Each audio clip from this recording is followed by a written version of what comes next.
नमस्कार प्रिय विद्यार्थियों, वीके नॉलेज इलेक्ट्रिकल में आप सभी का स्वागत है। आईटीआई के आपके सीबीटी एग्ज़ाम होने हैं अभी जुलाई 2025 में। डे बाय डे हम आपको क्लासेस दे रहे हैं और इलेक्ट्रीशियन सेकेंड ईयर वालों के लिए ये हमारी क्लास नंबर 13 है। तो इससे पहले हम 12 क्लासेज आपको दे चुके हैं। अगर इसी क्लास से हमारे साथ जुड़े हैं तो बाकी 12 क्लास को भी समय निकाल कर ज़रूर देखना, क्योंकि हर एक क्लास में इंपॉर्टेंट क्वेश्चन है और 100% आपको विश्वास दिलाते हैं कि वो प्रश्न आपके पेपरों में भी होंगे। सीबीटी एग्ज़ाम में 100% नंबर दिलाने की हमारी गारंटी है, पास तो हो ही जाओगे। ITI second year CBT exam 2025 नाम से प्लेलिस्ट बनी हुई है, उसमें जाकर उन 12 क्लास को भी ज़रूर देखो। और इस क्लास से अगर जुड़े हैं तो चैनल को अभी से कर लीजिए सब्सक्राइब। आज हम अल्टरनेटर पढ़ने जा रहे हैं। इससे पहले single phase motor, 3 phase motor, DC motor, DC generator, ये सब हो चुके हैं। वायरिंग, इलेक्ट्रॉनिक्स और पावर सिस्टम, डिस्ट्रीब्यूशन, प्रसारण, वितरण, वो आगे की क्लासेज में होगा। सो आप चैनल के साथ जुड़े रहें। चैनल को कर लीजिए सब्सक्राइब, वीडियो को कर दीजिए लाइक, अपने दोस्तों के साथ वीडियो को शेयर ज़रूर करें। प्लीज़ ये 3-4 काम आप ज़रूर कीजिएगा। इस वीडियो के डिस्क्रिप्शन में लिंक दिया गया है, आप हमारा ऐप डाउनलोड कीजिएगा। एप्लीकेशन पर हम आपको आईटीआई के लिए मॉडल टेस्ट सीरीज भी प्रोवाइड करवाते हैं, आप उनको ज्वाइन कर सकते हैं, उससे प्रैक्टिस कर सकते हैं। साथ ही आपके आईटीआई के फ्री टेस्ट भी अवेलेबल है और आपके एग्ज़ाम से रिलेटेड और भर्तियों से संबंधित सूचनाएं टेलीग्राम पर देते हैं। तो आप डिस्क्रिप्शन में लिंक दिया गया है, टेलीग्राम को ज़रूर ज्वाइन करके रखिएगा। आइए शुरू करते हैं आज की क्लास से माय डियर, और प्रश्नों की तरफ आगे बढ़ते हैं। आइए माय डियर शुरू करते हैं पहले प्रश्नों से। और ये रहा आज का पहला सवाल आपके सामने, बहुत इंपॉर्टेंट है और अल्टरनेटर के टॉपिक में से डेफिनेटली 101%, 100% भी नहीं, 101% पेपर में क्वेश्चन आएगा, ये गारंटी है मेरी। और जितने आज बताऊंगा सारे वैसे ही क्वेश्चंस होंगे, बस विश्वास करके प्लीज़ सारे क्वेश्चन देख लो और इस क्लास को अपने दोस्तों तक शेयर कर दो ताकि वो भी देख सके, उनका भी भला हो जाए। आ जाओ सवाल से शुरू करते हैं। पहला क्वेश्चन देखो क्या करें। एक आदर्श अल्टरनेटर में ईएमएफ प्रति फेज गणना करने के लिए किस फॉर्मूले का इस्तेमाल किया जाता है? जनरेटर में ईएमएफ ज्ञात करने के लिए हम फॉर्मूले इस्तेमाल करते हैं। ध्यान से सुनना, इसने आइडियल क्यों लिखा है। दरअसल अल्टरनेटर में वोल्टेज की कैलकुलेशन के लिए ना आपको पिच फैक्टर और डिस्ट्रीब्यूशन नाम के 2 फैक्टर को भी शामिल करना होता है। इनका मान हमेशा इकाई से कम ही होता है, पॉइंटों में होता है लगभग, आप देखें 0.9, 0.96 पिच फैक्टर का खास तौर से। लेकिन अगर एक जनरेटर आदर्श है ना, तो पिच फैक्टर और डिस्ट्रीब्यूशन फैक्टर का मान सदैव इकाई होता है, ध्यान रखना। इसलिए हमने सूत्र में कहीं जिक्र ही नहीं किया, हमने मतलब एग्जामिनर ने, जिसने क्वेश्चन बनाया है, जो आपके लिए एग्जाम में बना रहा है। अब बात आती है फॉर्मूले के लिए, तो हम जिस फॉर्मूले का इस्तेमाल करेंगे ना वो है 4.445 FT। थोड़ा सा कम लिखा हुआ है, अगर 5M लिखें तो वो भी चलेगा। M का मतलब होता है मैक्सिमम फ्लक्स, यानी अधिकतम फ्लक्स जो कोर में पैदा हुआ था। F का मतलब फ्रीक्वेंसी है और T का मतलब है टर्न की संख्या, यानी चालक है कितने, क्योंकि चालक में ही तो ईएमएफ पैदा होता है। याद है ना सबको? इसके बेसिक क्वेश्चंस भी है, मैं आपको और बता देता हूँ। देखो एक बात पहले क्लियर कर रहा हूँ प्लीज़, मैं वो नहीं हूँ कि 10 या 15 मिनट में आपको 35-40 क्वेश्चन करवा दूँ, नहीं। जो क्वेश्चन बताऊँगा कंसेप्ट के साथ बताऊँगा। कॉलेज नहीं भी गए हो ना कभी, तो भी पूरी तरह से चीज़ें क्लियर होगी और समझ में आएगा क्वेश्चन, और अच्छे नंबरों से पास होंगे, ये मैं विश्वास दिलाता हूँ। सब प्लीज़ बने रहें और सारे क्वेश्चन को आराम से समझें। देखो आपसे सवाल पूछा जा सकता है अल्टरनेटर के काम करने का सिद्धांत क्या है। तो अल्टरनेटर का जो कार्य करने का सिद्धांत है ना, वो ठीक वैसे ही है जो हमारे डीसी जनरेटर का है। फैराडे का इलेक्ट्रोमैग्नेटिक इंडक्शन का नियम, हिंदी में बोलेंगे फैराडे के विद्युत चुंबकीय प्रेरण का नियम। इसमें किस प्रकार का ईएमएफ होता है? तो डीसी जनरेटर के जैसे सेम टू सेम यहाँ भी गतिज ईएमएफ होता है। गतिज ईएमएफ के लिए गुरुजी यहाँ भी BLV sin थीटा का फॉर्मूला लगा सकते हैं क्या? बिल्कुल लगा सकते हो। यहाँ ये वाला फॉर्मूला फिर क्यों लगाया है हमने? ये इसमें औसत ईएमएफ ज्ञात करके RMS मान गणना करने के लिए होता है। तो बताओ बात समझ में आई क्या? अब आपके पेपर में एक्स्ट्रा सिद्धांत वाला क्वेश्चन जो है वो पूछा जा सकता है। अल्टरनेटर किस सिद्धांत पर काम करता है? अल्टरनेटर की संरचना किसके समान है? तो ये 3 फेज सिंक्रोनस मोटर के समान संरचना होती है, ध्यान रखना है, ठीक है ना। अल्टरनेटर का दूसरा नाम क्या है? तो अल्टरनेटर का दूसरा नाम सिंक्रोनस जनरेटर है, ठीक है। सिंक्रोनस जनरेटर बोलते हैं, इंडक्शन जनरेटर नहीं बोलेंगे। इंडक्शन जनरेटर प्रैक्टिकली कभी इस्तेमाल ही नहीं होता है। अब मेरे पास बोलने को बहुत शब्द है, लेकिन आपके पेपर को थोड़ा ध्यान में रखते हुए फोकस करते हैं। तो वापस आता हूँ पेपर पर। आपका सवाल सेम इसी तरह से पेपर में देखने को मिलेगा। ऑप्शन बदला हुआ हो सकता है, जैसे यहाँ डी ऑप्शन है तो हो सकता है कि आपके पेपर में ये जो है सी ऑप्शन में हो, ए ऑप्शन में हो, लेकिन आपको इसको समझ लेना है और पढ़ लेना है। क्वेश्चन बहुत शानदार है, संभावना पूरी है, पेपर में आपको देखने को डेफिनेटली मिल जाएगा। आइए अगले सवाल से शुरू करते हैं। तो ये वाला सवाल भी कहीं ना कहीं डीसी जनरेटर से मिलता जुलता ही है। सवाल क्या पूछ रहा है आपसे, देखो, अल्टरनेटर में प्रेरित ईएमएफ की दिशा खोजने के लिए किस नियम का इस्तेमाल करते हैं। देखो, जनरेटर एसी का हो या डीसी का, इंड्यूस ईएमएफ की दिशा कैलकुलेट करने के लिए, दिशा ज्ञात करने के लिए जो हमारा नियम रहेगा वो फ्लेमिंग का राइट रूल ही रहेगा। और राइट हैंड रूल को हम लोग क्या बोलते हैं, दाएं हाथ का नियम। ये डीसी जनरेटर में भी यही लागू होता है और एसी जनरेटर में भी यही लागू होता है। मैं आपको एक बार फिर बता देता हूँ अगर आपने नहीं पढ़ रखा हो तो। गतिज प्रेरित ईएमएफ जो होता है ना, उसके लिए होता है कि चालक और चुंबकीय क्षेत्र दो, और दोनों में से कोई एक चीज़ घूमने वाली हो, एक रुकी हुई हो। तो डीसी जनरेटर और एसी जनरेटर की कार्यप्रणाली एकदम सेम है, सिमिलर है, दोनों के बीच में कोई फ़र्क नहीं है। ठीक है, तो इसका राइट हैंड रूल ही करना है। अब आ जाओ इस पर। देखो, एक तो ख़ास तौर से मैं आपको बताऊं, डायग्राम वाला कोई भी सवाल आपको छोड़ना नहीं है। हर एक अपने आप में इम्पोर्टेंट है और बहुत इंपॉर्टेंट है। सवाल पूछ रहा है कि अल्टरनेटर के आपको एक भाग दिखाया गया, इस भाग का नाम क्या है, देखते ही पहचान जाना, बहुत इंपॉर्टेंट है। और कुछ विशेषताएं भी मैं आपको लिखाऊंगा। ये ना रोटर है अपना, और अल्टरनेटर के रोटर दो प्रकार के होते हैं। एक होता है सेलिएंट पोल रोटर और एक होता है स्मूथ पोल या स्मूथ सिलेंड्रिकल, यानी बेलनाकार जिसको अपन बोलते हैं। तो ये जो सेलिएंट पोल रोटर होता है ना, ये लो स्पीड अल्टरनेटर के लिए काम में लिया जाता है, ध्यान रखना। इसकी क्या विशेषताएं होती हैं? विशेषताएं होती है कि इसका व्यास बड़ा होता है और लंबाई कम। ठीक है ना, व्यास बड़ा और लंबाई कम। ऐसे पेपरों में सवाल आए हुए हैं, थोड़ा सुन लो। मैं सीधा भाग नहीं सकता मैं कि क्वेश्चन बताया इसका आंसर बता दूँ बात खत्म, नहीं, थोड़ा रुकना पड़ेगा। व्यास बड़ा लंबाई कम, ये आ चुका है, लो स्पीड के लिए काम में लेते हैं। अब बड़ा सवाल आता है कि हाई स्पीड के लिए काम में क्यों नहीं लिया।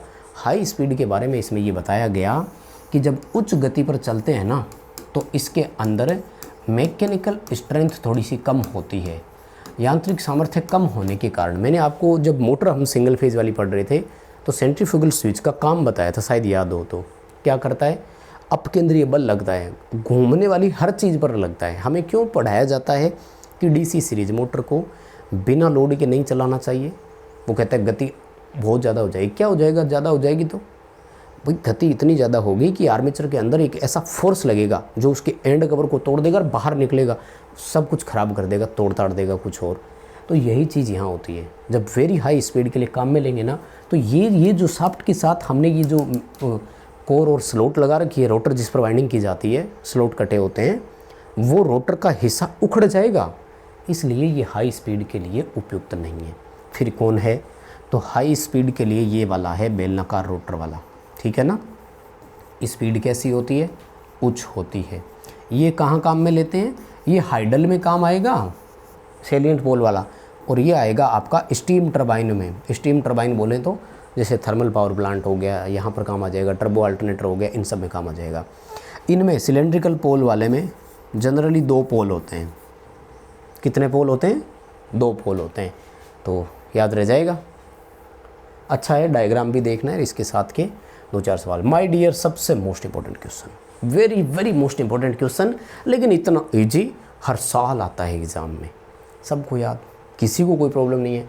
अल्टरनेटर की रेटिंग किस में होती है, अल्टरनेटर की रेटिंग केवीए में होती है, किलो वोल्ट एम्पियर में।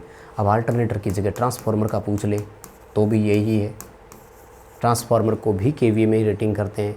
हाँ, अगर डीसी जनरेटर की बात करें ना, तो डीसी जनरेटर किलोवाट में होता है। बताओ इसके पीछे कारण क्या है। इसके पीछे कारण ये है कि किलोवाट ज्ञात करने के लिए फॉर्मूला होता है VI cos फाई, और केवीए ज्ञात करने के लिए फॉर्मूला होता है ओनली VI। अब 3 फेज हो तो √3 लग जाएगा, वो एक अलग बात है।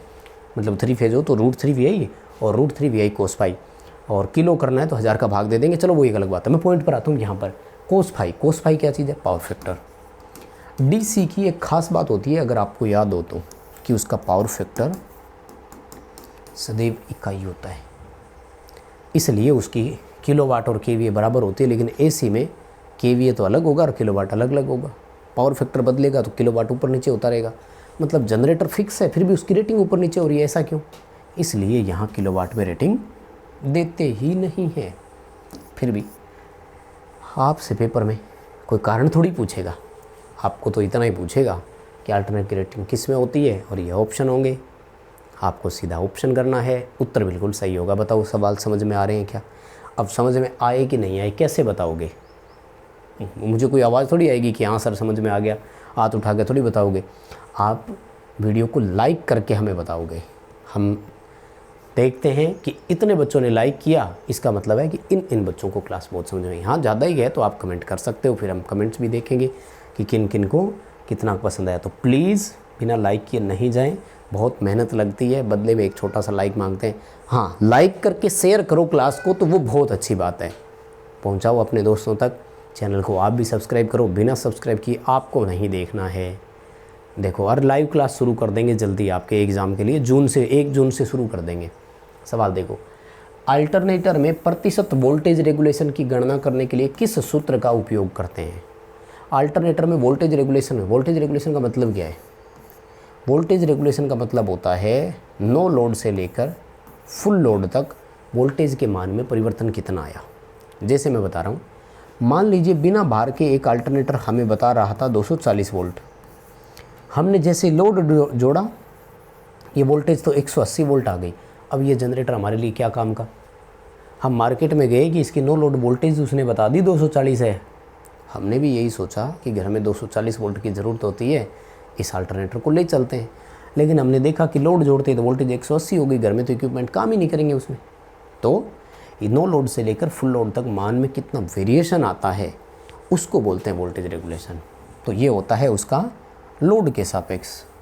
किसके सापेक्ष होता है? भार के सापेक्ष होता है कि NL माइनस FL बटा FL, बी ऑप्शन रहेगा। ठीक है, वो ये देखता है कि नो लोड पर वोल्टेज कितनी थी, फिर फुल लोड पर कितनी थी, फुल लोड पर होनी कितनी चाहिए थी, उसके सापेक्ष वोल्टेज के मान में वेरिएशन कितना आता है। तो इस फॉर्मूले को पढ़ो, इसमें से एक न्यूमेरिकल क्वेश्चन भी बनेगा, यानी आपके एक ही पेपर में 2 क्वेश्चन आने की संभावना है। अब वो न्यूमेरिकल भी वही बच्चा कर पाएगा जिसको ये फॉर्मूला याद हो। तो फॉर्मूला याद करना पड़ेगा। किस्मत साथ देती है तो ऐसा होता है। हमने पेपर में आपके जो ऐप में आपको मॉडल टेस्ट सीरीज़ दे रखी है, आप प्लीज़ उसको ज्वाइन ज़रूर कीजिएगा। उसमें हमने प्रीवियस पेपर डलवा रखे हैं, 75 क्वेश्चंस का पूरा सेट होता है। उसमें जितने भी पेपर होते हैं वो सारे आपके पेपरों में, बहुत सारे जो क्वेश्चन है वो पिछले पेपरों से रिपीट भी हो जाते हैं। तो आप जब उन पेपरों को पढ़ेंगे तो आपको खुद को लगेगा एक ही पेपर में 2 क्वेश्चन सेम एक जैसे ही, मतलब इसका फॉर्मूला भी पूछ लिया और आगे इसका न्यूमेरिकल भी दे दिया। तो अब जिसको फॉर्मूला याद है वो न्यूमेरिकल भी कर सकेगा। तो अच्छे से इस फॉर्मूले को आपको पढ़ लेना है, ध्यान रखिएगा। ठीक है, आ जाओ अगले क्वेश्चन पर। देखो, अच्छा एक ये वाला 3 सूत्र लिख कर दे रहा हूँ, पहले उन तीनों फार्मूलों को याद कर लो क्योंकि 3 फेज मोटर में भी काम आएगा और यहाँ भी काम आएगा, तो दोनों के लिए इम्पोर्टेंट हो जाता है। फ्रीक्वेंसी कैलकुलेट करने का एक फार्मूला होता है F/PN/120, ठीक है ना।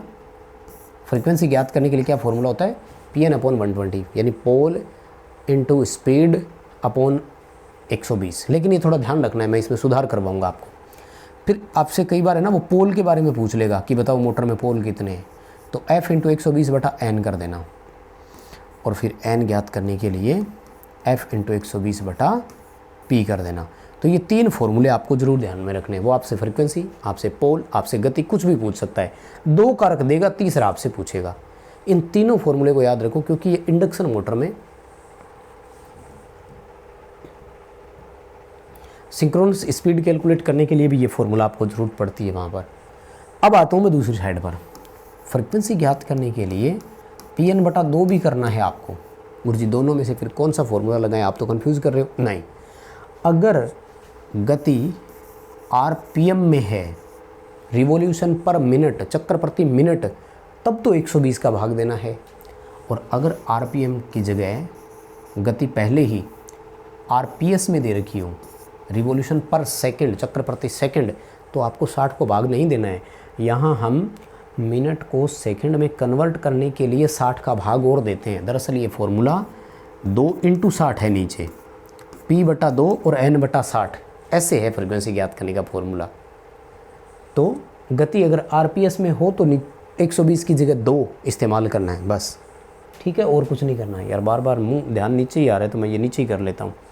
अब इसका निकाल दो, क्या पूछ रहे हैं फ्रीक्वेंसी, तो Pn/120 है ना। पोल है 6, गति है 1000 RPM और 120 का भाग दो तो आंसर जो आपका है वो 50 हर्ट्ज आएगा। क्यों? क्योंकि ये देखो है ना। वैसे याद रख लो 50 हर्ट्ज अगर फ्रीक्वेंसी हो तो 2 पोल की मोटर 3000 RPM, 4 पोल की मोटर 1500 RPM, 6 पोल की मोटर 1000 RPM, 8 पोल की मोटर 750 RPM पर गति करती है, 10 पोल की मोटर 600 RPM पर गति करती है। मतलब कुल मिलाकर के 2, 4 और 6 इन 3 पोलों की तो ज़रूर आप याद रखो ताकि कैलकुलेशन करने में थोड़ी समय की बचत हो जाए। हालांकि आपके तो बचत ही बचत है। 75 क्वेश्चन आएंगे, समय मिलेगा 120 मिनट, तो टाइम ही टाइम है, कैलकुलेशन करके मिलान कर लेना, क्या प्रॉब्लम थोड़ी है ना। हम आपको employability skill, workshop, calculation, engineering, drawing सारे प्रोवाइड करवाएंगे, बस आप बने रहिएगा। चैनल को सब्सक्राइब करना आपकी जिम्मेदारी, सब्सक्राइब करवाना आपकी जिम्मेदारी, दोस्तों से भी करवाओ, आप भी करो। 3 लाख के करीब पहुंचाइए हमें, यही 2,80,90,000 कब के लिए बैठे। आ जाओ। 50 हर्ट्ज फ्रिक्वेंसी पर 2 पोल मोटर की अल्टरनेटर की गति बताओ, तो N बराबर F × 120/पोल। यहाँ F क्यों रखेंगे? क्योंकि ऑप्शन RPM में है। अगर कोई ऑप्शन RPS हो तो 120 की जगह 2 लिख लेना, तो याद ही है, कोई दिक्कत नहीं है। फ्रिक्वेंसी की जगह मान रख लो। देखो फ्रिक्वेंसी 50 हर्ट्ज है, 120 है, पोल 2 है। जब इसकी आप कैलकुलेशन करेंगे तो 6 5 30 3000 RPM आ रहा है ना। नॉर्मल वाले क्वेश्चन है जो बार बार आप करते आए हो। कंसेप्ट के साथ चीज़ों को पढ़ लो। मैं हर क्लास में कहानी रिपीट करता हुआ आ रहा हूँ। गुरुजी क्या रिपीट कर रहे हो? मैं हर क्लास में रिपीट कर रहा हूँ कि सेकेंड ईयर तो जैसे तैसे पास हो ही जाएगी आपकी, अच्छे नंबरों से पास हो जाओगे। जैसे सेकेंड ईयर पास कर लोगे तो करोगे क्या, नौकरी चाहिए ना, भर्तियाँ निकलती है, नौकरियों में आजकल पेपर होता है, और पेपर में तब है जब कंसेप्ट क्लियर हो। ये चीज़ें आज ध्यान से पढ़ोगे तब इससे आगे बढ़ोगे। कंपटीशन एग्ज़ाम में इतना नहीं आएगा, बहुत कुछ आता है, और आपके सीनियर आपसे बाहर पहले से बैठे हैं, उनकी तैयारी कितनी होगी, उनसे कंपटीशन लड़ना है, तो थोड़ा अच्छे से आज ही कवर कर लो भाई। थ्योरी में हमें बहुत अनुभव है, इसीलिए मैं ज़्यादा जोर देकर थ्योरी ही पढ़ाता हूँ, शुरू से थ्योरी पढ़ाता था, करवाता हूँ शुरुआत। 38 क्वेश्चन आएंगे आपके भी, तो रेशो थ्योरी का सबसे ज़्यादा रहेगा। 38 क्वेश्चन आते हैं थ्योरी के, बहुत होते हैं 38। आ जाओ सवाल पर। अल्टरनेटर की आर्मेचर प्रतिक्रिया के कारण डीमैग्नेटाइजिंग प्रभाव की भरपाई कैसे करेंगे? अल्टरनेटर में आर्मेचर रिएक्शन होती है 3 तरह की। डीसी जनरेटर में होती है 2 तरह की, एसी जनरेटर में होती है 3 तरह की। एक का नाम होता है चुंबकन। यह तब होती है जब कैपेसिटिव भार हो, यानी लीडिंग पावर फैक्टर हो। इसमें क्या होता है गुरुजी? इसमें अल्टरनेटर की वोल्टेज बढ़ती है भार बढ़ने से, वोल्टेज रेगुलेशन नेगेटिव आता है। एक होती है विचुंबकन, जिसको डीमैग्नेटाइज इंग्लिश में बोलते हैं। ये तब होती है जब इंडक्टिव भार हो, लैगिंग पावर फैक्टर होता है तब। एक होती है विरूपण या विकृत या प्रतिचुंबकन, क्रॉस मैग्नेट इंग्लिश में बोलते हैं, या डिस्टोर्शन बोल दो। ये तब होता है जब रेजिस्टिव भार हो तब। बहुत काम की चीज़ें हैं रे, ये कौन पढ़ाता है? कंपटीशन एग्ज़ाम्स के लिए तैयारी करवाते हैं, पूरी 1 दिन की क्लास दी हुई है ऐप में मैंने। कोई बात नहीं, अभी तो आप तैयारी करो, जब सेकेंड ईयर पास हो जाए तो बात करेंगे। तो होता क्या है, विचुंबकन प्रभाव के लिए हम एक अलग से वाइंडिंग लगाते हैं, उसको बोलते हैं कंपनसेटिंग वाइंडिंग।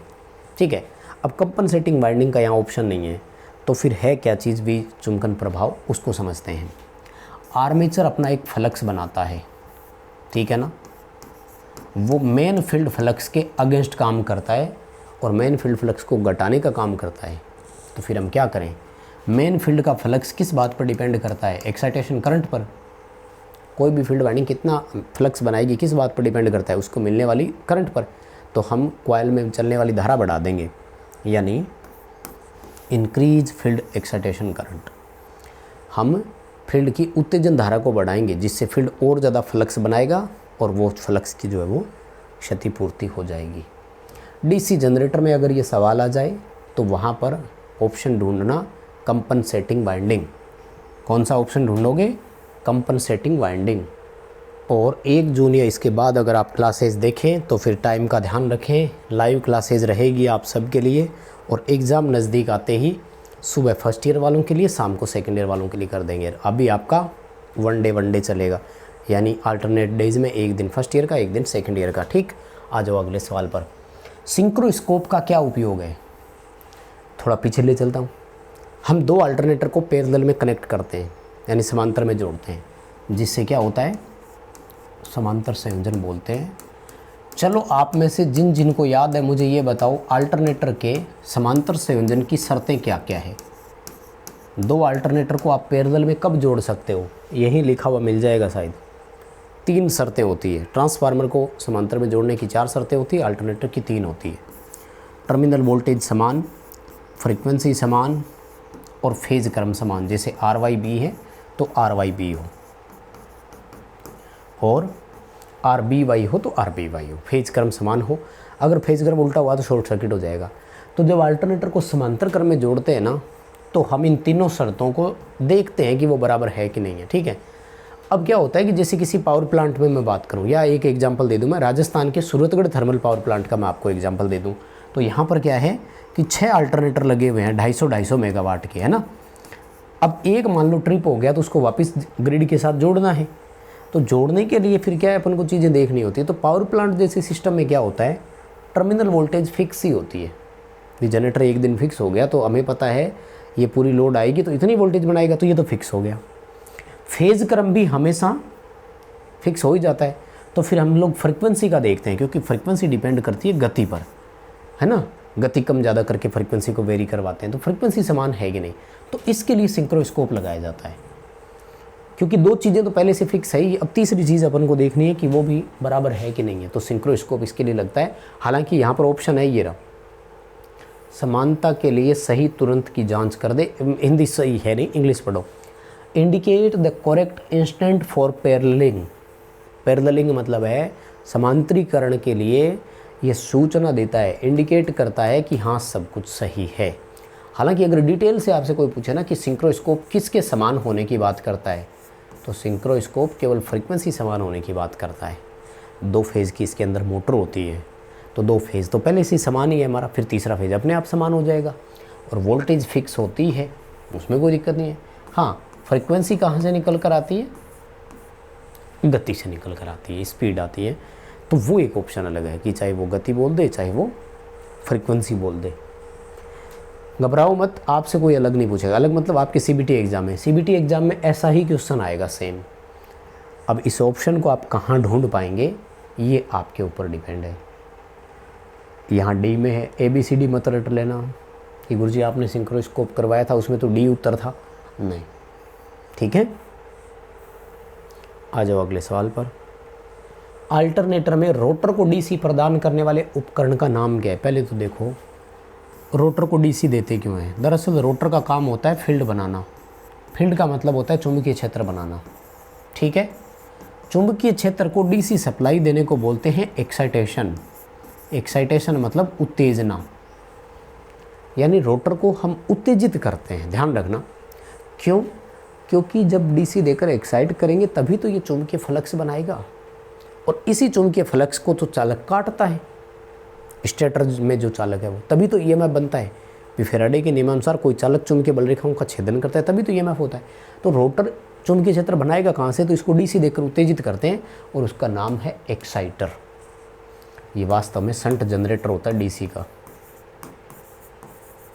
जो अल्टरनेटर की रोटर को DC देता है। हालांकि रोटर घूमता है, इसलिए हम 2 स्लिप रिंग लगा करके देते हैं, ये ध्यान रखना। अब कोई बच्चा सोचेगा गुरुजी स्लिप रिंग तो ऐसी देता है ना। भाई स्लिप रिंग फास्फर, ब्रोंज, पित्तल या तांबे की बनी होती है, ज़्यादातर फास्फर ब्रोंज की होती है। तो वो तो एक चालक है, जैसी इनपुट दोगे वैसी आउटपुट देगा ना। तो अंदर AC होती है, बाहर AC दे देता है। हमने इसको DC दी तो ये DC दे देगा। कम्यूटेटर में भी क्या है, वो भी चालक है, लेकिन उसमें जब बदल जाती है धारा की दिशा तो प्रेरित EMF की दिशा बदल जाती है। ये जनरेटर वाले में कार्यप्रणाली बताई जाती है, उसकी शायद ज़रूरत नहीं थी, फिर भी मैं दोबारा बताता हूँ और सुन लो, है ना। अब इन्वर्टर में तो किसी को कोई प्रॉब्लम नहीं होगी, है ना। इन्वर्टर का काम है DC को AC करना।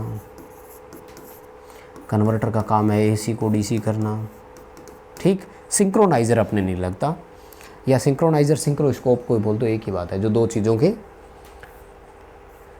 सिंक्रोनाइज होने की अपन को जानकारी देता है। देखो अब सवाल है कि ये डैम्पर वाइंडिंग वाला है ना, 2-3 तरह से क्वेश्चन बनेगा। ये सिंक्रोनस मोटर में भी आ सकता है, सिंक्रोनस जनरेटर में भी आ सकता है, इसलिए इंपॉर्टेंट क्वेश्चन बनता है, ध्यान से समझना। पहले क्वेश्चन देख लो, फिर ऑप्शन पर चर्चा करेंगे। अल्टरनेटर में डैम्पर वाइंडिंग का उद्देश्य क्या है? दरअसल डैम्पर है क्या, पहले तो वो बता दूं, है ना। शॉर्ट कॉपर क्वाइल होती है, तांबे के तार की शॉर्ट की हुई कुंडली होती है, ठीक है। सामान्य अवस्था में कोई EMF पैदा नहीं होता है, ये ध्यान रखना है। अगर जनरेटर सही काम कर रहा है तो इस वाइंडिंग में कोई EMF नहीं होता है। ये तभी काम करती है जब रोटर उस स्टेटर की बराबर गति पर गतिमान नहीं हो पाता है। दरअसल होता क्या है, हमारे जनरेटर पर लोड बदलता रहता है। भार में जब लगातार फ्लक्चुएशन आता है, इंग्लिश का शब्द है, हिंदी में बोलते हैं उतार चढ़ाव। समझ पा रहे हो मेरे शब्दों को ना? प्लीज़ कंटेंट पसंद आता है तो लाइक और शेयर, और आप तो चैनल सब्सक्राइब करके देख रहे होंगे, मैं ये मान रहा हूँ। पॉइंट पर वापस आता हूँ, सॉरी। जब लगातार फ्लक्चुएशन आता है तो रोटर की जो स्पीड है ना, उसमें वेरिएशन आता है। इसको इंग्लिश में बोलते हैं हंटिंग, हिंदी में बोलते हैं दोलन। और अगर वो लगातार दोलन करेगा तो फ्रीक्वेंसी में इतना परिवर्तन आएगा कि जनरेटर ट्रिप हो जाएगा। इसलिए हमें इस दोलन को रोकना होता है। इस दोलन को रोकने के लिए अल्टरनेटर में एक अतिरिक्त वाइंडिंग की जाती है जिसका नाम है डैम्पर वाइंडिंग। सिंक्रोनस मोटर में तो इसके दो फायदे मिलते हैं, ये मोटर को सेल्फ स्टार्ट और कर देती है वहाँ तो ये रहा आपका C option, reduce the hunting effect, hunting प्रभाव को समाप्त करना। बताइए माय डियर, यहाँ तक सवाल समझ में आए क्या? आज की क्लास यही रोक रहे हैं, कल फिर क्लास होगी, उसमें भी आपको नए क्वेश्चंस फिर एक्सप्लेन करके इसी तरह से बताएंगे। तो चैनल को सब्सक्राइब कर लेना, वीडियो को कर दो शेयर दोस्तों के साथ, और जल्दी आपकी लाइव क्लास शुरू कर देंगे। हालांकि लाइव इसलिए नहीं कर रहे हैं, लाइव में आपके कमेंट आते हैं और उन कमेंट्स का अगर जवाब देने लग जाते हैं तो ये जो 27 मिनट की क्लास आप देख रहे हैं, जितने क्वेश्चन हुए ना, इस 27 मिनट में 10 या 12 से ज़्यादा क्वेश्चन नहीं हो पाते। इसलिए थोड़ा रिकॉर्डेड कि केवल कंटेंट की ही बात हो। तो पसंद आता है तो लाइक शेयर सब्सक्राइब। बहुत धन्यवाद।